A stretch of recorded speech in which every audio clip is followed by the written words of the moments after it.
네, 오늘 말씀의 제목은 동방박사와 헤롯입니다. 마태복음 2장에는 예수님의 탄생에 대하여 정반대의 반응을 보이는 두 부류의 인물들이 등장합니다. 한 그룹은 바로 동방의 박사들인데요. 여러분, 이 박사들은요, 누가 박사라고 불러주었을까요? 누가 박사 학위를 주었을까요? 박사라고 한다면 그들의 박사 논문이 있겠죠. 여러분, 그들이 논문을 쓸 수 있었을까요? 만약에 요즘에 이런 호칭을 붙인다면 사회적으로 매우 민감한 부분이기 때문에 그들의 정체가 왜 진짜 박사인지 우리가 좀 살펴볼 필요가 있는 것 같습니다. 그들을 설명하는 이 박사라는 단어는요, 원래 현자 또는 꿈 해석자들이라고도 하고 또 마술사라는 표현을 쓰기도 합니다. 요셉이 바로에게 차출되었을 때에 아마 이런 사람으로 바로는 봤을 거예요. 고대 사회에서는 종교, 철학, 과학, 마술, 예술, 점성술, 수학 이런 것들 등이 하나로 융합되어서 연구가 되었다고 합니다. 그렇기 때문에 마술사라는 표현을 쓴다면 사람들이 어떻게 생각하죠? 쇼를 하는 어떤 그 약간 부정적인 이미지로 보기 때문에 사기꾼처럼 볼 수 있습니다. 그래서 이 성경의 기자는 이 사람들을 박사라는 표현으로 대체한 것 같습니다. 이런 사람이 여러분 누가 있는지 아십니까? 여러분 잘 아시는 것처럼 이 수학의 아주 유명하신 분이죠. 피타고라스라는 사람이 있습니다. 여러분 우리는 피타고라스의 정리로 이 사람을 많이 알고 있는데요. 그는 기원전 500년 전에 살았던 사람입니다. 그는 실제로 모든 영역에 영향을 끼쳤다고 해요. 수학뿐만이 아니라 과학, 예술, 철학, 종교까지도 그의 어떤 영향이 안 끼친 곳이 없다고 합니다. 특별히 피타고라스 학파는 예술의 목적은 영혼의 정화다라는 주장을 했는데요. 우리가 잘 아는 카타르시스라는 표현이 이때 생겨났다고 합니다.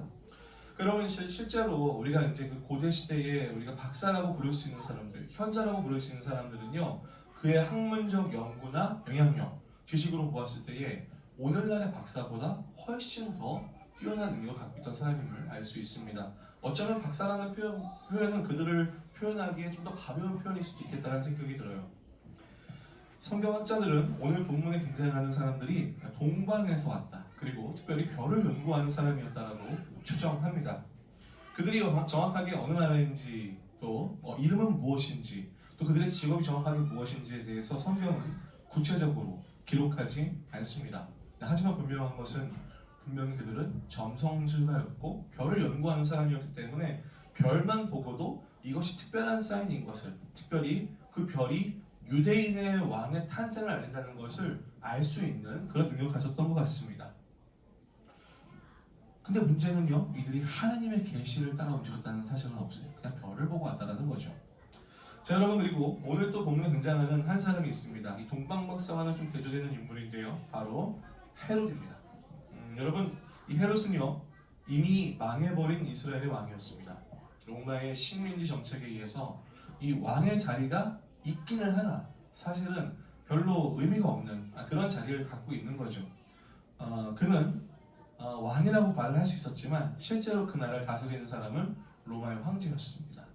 이스라엘의 왕이 대단한 자리는 아니었던 거죠. 그런데 어때요? 동방박사가 나타나서 유대인의 왕이 나타났다고 하니까 마음에 큰 위기가 왔던 겁니다. 여러분, 이 사람이 이럴 만도 한 게요, 사실 이 사람은요 정통 유대인이 아니라고 합니다. 이 사람은 이방인이고요. 그리고 유대인의 왕이 되었지만 항상 그 신분 때문에 뭔가 그 신분을 넘어서고자 하는, 그 신분의 벽을 넘어서고자 하는 열등감에 사로잡힌 사람이었다고 합니다. 그런데 그가 이미 뭔가 병들었을 때에, 그가 뭔가 나이 먹었을 때에 자신을 위협할 만한 왕이 나타났다고 다른 나라의 점성술가, 현자들이 와서 얘기를 하니까 그는 분노했던 것입니다. 그는 태어난 메시아를 죽이고자 하였습니다. 참으로 아이러니한 장면이죠. 하늘의 천군 천사가 하나님을 찬양하던 그 밤에, 세상에서 정말 가장 큰 기쁨의 소식이 외쳐되고 있는 그 밤에, 언약 백성이 아닌 언약 밖에 있는 이방인들은 메시아를 경배하러 오고 이스라엘의 왕인 헤롯은 메시아를 죽이려고 합니다. 상당히 아이러니한 상황이 벌어지고 있어요. 여러분, 우리가 잘 아시는 노래 중에서 요게벳의 노래 여러분 다 들어보셨죠? 요게벳의 노래 잘 아실 겁니다. 요게벳의 노래의 배경을 아시죠? 그 바로가 이스라엘 민족이 너무 많이 늘어나는 것을 알고서 그것을 방지하고자 히브리 아이들이 사내 아이가 태어나면 모두 죽여라라고 얘기를 하잖아요. 근데 산파들이 이렇게 지혜로워서 아이들 죽이지 않았고 모세의 엄마 요게벳은 모세를 갈대 상자에 담아서 갈대밭에 둔다는 그런 배경의 이야기로 만든 노래입니다. 저희 교회도 그래서 현금 바구니를 갈대 상자로 만들었습니다. 네, 작은 갈대 상자. 네, 노래 가사랑 맞죠? 이때랑 똑같은 배경이에요. 그냥 아이를 다 죽이라는 겁니다. 무서운 일이 일어났습니다. 누군지 예수를 찾아서 죽이라도 아니고요. 그 지역의 일대에 있는 2살 미만의 남자아이를 다 죽이라는 것입니다. 피바람이 부는 것입니다. 결국 하나님은 주의 사자를 보내셔서 요셉과 마리아가 아기 예수를 데리고 피신할 수 있도록 도와주셨습니다. 예수의 탄생도 참 비참했는데 동물이 있던 게 지저분한 곳에서 태어났는데 태어난 이후에도 계속 어려움이 계속되고 있습니다. 인생 자체가 굉장히 순환인 것 같아요. 결국 동방박사들이 자신을 속였다는 것을 알고 분노한 헤롯은 사람들을 불러다가 무서운 명령을 내리고 실제로 잔혹한 일이 일어났습니다. 여러분, 오늘 본문은요, 우리 성탄절의 기쁨과는 좀 뭔가 어울리지 않는 그런 어두운 본문입니다. 그리고 우리가 성탄의 기쁨을 노래하고 즐거워할 때 한쪽 나라, 그때 당시에서는 무서운 일들이 일어나고 있었습니다. 여러분, 이 말씀을 통해서 하나님은 오늘 우리에게 뭘 말씀하고 계신 걸까요? 동방박사들은요, 엄청난 거리의 길을 별만 보고 따라갔습니다. 그들에게 어쩌면 여러분 그것은 모험이었습니다. 확신을 가질 수 없잖아요. 별을 만져볼 수 없고 별에 가볼 수 없습니다. 그냥 보고 가는 거죠. 시간 허비일 수도 있습니다. 근데 그들은 선물까지 챙겨서 갈 만큼 의미 있고 큰 일을 만났던 것입니다. 그들의 인생을 걸어도 모자라지 않을 만큼 세상을 비추는 아주 환한 밝은 별을 본 것입니다. 발걸음이 고되더라도 그 별을 보면 아마 서로 격려했을 것입니다. 서로 응원했을 것입니다. 유대 땅이 조금씩 가까워지며 그들은 기쁨과 환희에 찼을 것입니다. 드디어 만나게 되는구나. 이 별의 주인공을 내가 볼 수 있겠구나. 내 생에 이런 일이 일어나다니. 여러분, 그래서 담대하게 헤로드 앞에서도 다른 왕이 태어났다고 이들은 선포할 수 있었습니다. 지금 유대의 왕이 태어났습니다. 누구 앞에서요? 헤로드 앞에서. 유대의 왕 앞에서 다른 왕이 태어났음을 아주 담대하게 선포하는 것이죠. 여러분, 그들은요, 하나님의 지시함을 받아서 다시 고국으로 모세를 돌아갈 수 있었습니다. 잠시 등장하는 모습이에요. 성경에서 동방박사는 여기만 등장합니다. 여러분, 그런데 이 모습들, 정확하게 지역도 직업도 이름도 알 수 없는 이들의 모습에서 저는 잠시나마 이 땅을 살아가는 신자의 모습들을 발견하게 됩니다. 여러분, 우리 역시 막막하고 어두운 세상에서 빛 대신 예수를 보며 살아가고 있습니다. 예수를 잡을 수 없지만, 예수를 만질 수 없지만 언젠가 예수를 만날 수 있다는 믿음을 가지고 그 걸음이 매우 더딜지라도, 때로는 힘들지라도 하루하루가 의미 있다고 여기며 서로 격려하며 그렇게 살아가고 있지요. 그 어둠을 이기신 예수 그리스도께로 나가고 있습니다. 오늘 어쩌면 여기 오늘 오신 분들처럼 이 거룩한 허비와 낭비를 서슴지 않고 하게 되는 거죠. 왜요? 그리스도께서 가신 길이기에 내가 그 길을 갈 수 있다면 나는 그것이 내 삶에 가장 가치 있고 의미 있다는 마음의 믿음이 생기기 때문인 것이죠. 어쩌면 우리 성도들처럼 이 작은 개척교회에 무슨 소망이 있을까? 내가 여기서 어떤 이유를 누릴까 보다 개척교회 가면 고생도 많이 해야 되고 할 일도 많고 힘이 몇몇 있지도 않은데도 불구하고 여기에 모이는 이유는 어쩌면 하나님이 여기서 나를 부르시고 주시려는 은혜가 있음을 믿기에 그것을 따라온 것일 겁니다.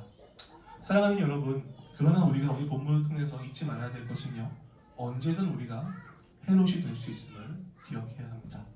내 안에 그리스도를 언제든 우리는 그 왕의 자리에서 끌어내고 올라가 앉을 수 있는 사람들입니다. 이 생의 자랑과 육신의 정욕에 사로잡혀서 우리 안에 부어주신 그 모든 은혜를 다 없애버리고 무서운 죄를 짓기도 합니다. 헤롯처럼 겉으로는 아닌 척하지만 결국 내가 아니라는 사실에 분노하며 나 자신에게 집착할 때가 있습니다. 여러분, 인정하고 싶지 않지만요, 오늘 우리가 보는 헤롯의 모습은 사실 우리 안에 숨겨진 모습들입니다. 예수의 탄생을 감사하고 기뻐하는 성탄절의 나누기는 좀 무거운 이야기일지 모르지만 여러분, 어쩌면 우리는요, 그동안 이 아름다운 이야기들을 통해서 성탄절이 가지고 있고 성경이 말하고 있는 이 성탄에 대한 하나님의 마음을 조금 외면했는지 모르겠어요. 여러분 참 아이러니하게도요, 이 마태복음은요 예수님의 나심을 어떻게 표현하고 있는지 아십니까? 우리는 예수님의 나심에 초점이 되어 있죠. 그렇다면 여러분 성경에서 예수님의 나심은 한 몇 장 정도의 분량으로 설명이 되어야 될까요? 적어도 66권 중에서 한 권 정도는 예수님의 나심에 대해서 얘기되는 거 아닐까요? 여러분 근데 마태복음은요 이렇게 표현합니다. 한번 읽어보시겠습니까? 시작. 아들을 낳기까지 동침하지 아니하더니 나음의 이름을 예수라 하니라. 예, 나음에로 끝납니다. 딱 저 세 글자예요. 더 이상 설명이 없어요. 하나님께서 이게 정말 중요한 일이라면요 이 부분에 강조하셨겠죠. 예수가 어떻게 태어났고 마리아는 얼마나 진통을 겪었고 마리아는 어떤 상고 가운데 예수가 났으며 예수는 옹알이를 어떻게 했으며 뭐 수많은 과정들이 있을 겁니다. 여러분 그런데 그 과정들은 다 생략되어 있어요. 그리고 하나님은요 성경의 기자를 통해 예수가 태어난 당시에 있었던 이 어둡고 무서운 세상을 이야기하고 있습니다. 그리고 죄로 되는 두 사람들을 그 땅에 두시고서 우리에게 보여주시는 거예요. 어쩌면 성경 말씀 우리에게 이렇게 질문하고 있는지 모르겠습니다. 당신은 그리스도의 오심을 기뻐하며 삶을 걸고 믿음의 길을 뛰어든 동방박사입니까? 아니면 내가 아닌 그리스도가 왕으로 오는 것이 불편해서 나만의 감정과 욕망과 생각으로 그리스도 없이 살려 하는 헤롯입니까? 여러분은 지금 하나님 앞에서 뭐라고 대답하실 수 있으시겠습니까? 말씀을 정리하겠습니다. 예수 그리스도의 태어나심은 하나님이 사람이 되셔서 이 세상의 역사 속으로 존재하신 정말 위대한 일입니다. 여인의 후손으로 이 땅에 오신다는 그 하나님의 약속의 실제가 되는 그 언약의 성취, 그 시작이 있습니다. 여러분 그리고 우리는요 예수 그리스도의 탄생뿐 아니라 그의 전 생애와 죽음과 부활 그리고 계시된 다시 오심까지가 우리에게 정말 가장 중요하고 의미 있는 기쁨의 소식이라는 것을 믿고 있습니다. 지금 예수를 믿는 우리는 이제 이미 영원한 인생을 시작했습니다. 이 삶이 끝이 아니라 내가 내 삶의 왕이 되는 것이 목표가 아니라 내가 가장 높은 곳에 올라가는 것이 목표가 아니라 하나님만이 나의 왕이시며 이 어두운 삶을 빛으로 인도하시는 주님이 바로 나의 주님이시다라는 것을 이 세상에 내가 증명하고 드러낼 기회를 얻은 사람들입니다. 딱 어제 크리스마스 이브와 크리스마스까지만 우리는 막 성찬을 막 기뻐하면서 나는 동방박사처럼 기뻐해야지 막 그런 어떤 홀리한 가면을 쓰고 있다가 다시 직장으로 돌아가면서 가면을 벗고 헤롯처럼 나의 자리를 지키기 위해서 나의 인생을 지키기 위해서 예수를 몰아내는 그런 인생이 아니라 어두운 세상에서도 빛을 따라 삶을 살고 걸어왔던 그 오늘 성경에 이름도 없이 등장한 어떤 사람들처럼 예수라는 빛을 따라서 그를 만날 그날을 그 나라를 기대하고 소망하며 한 걸음 한 걸음 예수의 오심을 기억하고 기뻐하며 믿음의 길을 걸어가시는 저와 여러분들의 복된 인생 되시기를 예수님의 이름으로 축복합니다. 같이 한번 기도하겠습니다. 우리 같이 기도하실 때에 하나님 내가 성탄을 기뻐하고 주님의 오심을 기뻐하는데 나의 삶에 있어서 나는 주님을 따라가는 삶이기를 원합니다. 그동안 헤롯과 같았던 나의 교만함과 나의 부정함, 나의 또 부족함을 내려놓게 하시고 이제 온전히 그 빛을 따라가는 동방박사들의 걸음처럼 하나님 오늘 이 성탄의 기쁨 앞에서 성탄의 예배 앞에서 성탄의 주인이신 주님 앞에서 하나님 저는 끝까지 이 어두운 세상 주님을 바라보며 걸어가겠습니다라고 우리 함께 믿음으로 고백하며 기도하겠습니다.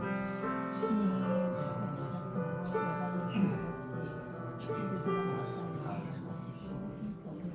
나의 삶이 참으로 비참하고 정말 헤롯과 같이 나의 왕국을 살는 그런 마음이었는데 하나님 그 나라가 나에게 임하였고 하나님의 놀라운 복음이 나에게 임하셔서 더 이상 하나님 내가 헛되는 것을 쫓지 아니하게 하시고 감사합니다. 그러나 주님 나는 언제나 헤롯이 될 수 있는 사람입니다. 나는 언제나 교만에 넘어질 수 있는 사람입니다. 나는 언제나 내가 예수보다 더 중요하다고 여길 수 있는 사람입니다. 내게 나를 불쌍히 여겨주시고 하나님 이 어두운 세상에 빛대신 예수 그리스도를 바라보며 오늘 나의 한 걸음 한 걸음을 오늘에 걸어갈 수 있는 우리의 믿음의 걸음을 낼 수 있도록 주님 역사하여 주시옵소서. 주님을 기뻐합니다. 주님을 기뻐합니다. 주 안에서 기뻐합니다. 주님을 기뻐하는 것이 우리의 능력입니다. 주님 감사합니다. 우리를 구원하여 주시고 여러분을 감사합니다. 하나님 아버지 고맙습니다. 영원전에 우리를 택하여 주시고 그 여인의 후손을 통하여 이 땅에 메시아를 보내신다는 약속을 주시고 어느 날 시간이 흘러 주님의 때에 그리스도를 이 땅 가운데 보내주시고 우리를 위해 죽게 하시고 다시 살게 하시고 이제 다시 오게 하신 하나님의 은혜를 감사합니다. 하나님, 이제 예수 믿는 우리가 모였습니다.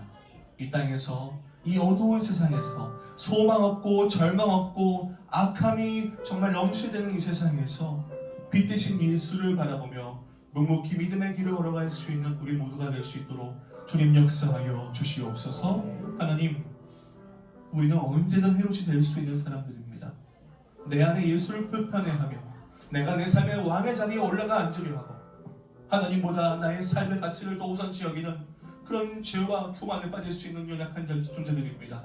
하나님, 우리를 불쌍히 여기사 이 시간 다시 한번 주 앞에 회개하며 다시 한번 믿음으로 결단하였사오니 하나님, 2024년에는 앞으로 나의 일생에는 주님 다시 오시는 그날까지 교만의 걸음이 아니라 하나님을 바라보는 믿음의 걸음이 될 수 있도록 그리스도를 따라가는 복된 제자의 걸음이 될 수 있도록 주님 역사하여 주시옵소서. 하나님, 오늘도 귀한 교회에 또 교회에서 우리 리빙처치를 축복하며 또 이렇게 함께 방문하여 예배드립니다. 주님, 이렇게 귀한 이웃교회를 섬기는 우리 복된 은혜샘물교회를 축복하여 주시고 하나님, 그 교회를 통해 하나님이 이루시는 놀라운 계획과 뜻이 있는 줄 믿습니다. 하나님 함께 하셔서 그 교회가 더욱더 말씀과 믿음으로 굳건히 서게 하여 주시고 하나님, 주의 종들을 축복하여 주셔서 하나님 영적인 양식을 날마다 공급하게 하시며 넘어지지 않게 하시며 강건케 하시며 특별히 주의 백성들이 더욱더 하나님을 사랑하고 하나님을 경외하고 예수 그리스도의 복음과 사랑을 온 열방에 퍼뜨릴 수 있는 귀한 축복의 통로들이 될 수 있도록 함께하여 주시옵소서. 특별히 오늘 귀한 가정들이 이곳에 왔습니다. 하나님, 이렇게 만나게 하시고 이렇게 함께 예배드리게 하시면 하나님께서 특별한 예정 가운데 작정 가운데 준비하신 것인 줄 믿사오니 하나님 사랑을 나누게 하시고 우리 안에 임한 하나님 나라를 경험할 수 있도록 주님 복의 복을 더하여 주시옵소서. 하나님, 오늘 이곳에 예배 참석한 분들이 있습니다. 우리 리빙처치의 모든 성도들과 또 이곳에 모인 모든 가정들 함께 하셔서 하나님, 그 삶이 참으로 고대할지라도 내 안에 예수가 오셨다는 이 구원의 기쁨으로 이 어둡고 힘든 세상을 잘 걸어갈 수 있도록 날마다 새 힘을 더하여 주시고 믿음을 더하여 주시옵소서. 우리 구주 예수 그리스도의 은혜와 아버지 하나님의 놀라우신 사랑과 성령 하나님의 위로교통 충만하심이 오늘 이 말씀을 듣고 이제 교만의 길에서 벗어나 이 어두운 세상 소망 되시는 빛 되신 예수 그리스도를 바라보며 걸어가겠노라고 다짐하며 돌아가는 우리 모든 성도들 머리머리 위에 그 가정과 하시는 모든 일들과 그 후손들, 그 교회들, 특별히 은혜샘물교회 머리머리 위에 이제로부터 영원토록 함께 있을지어다. 아멘.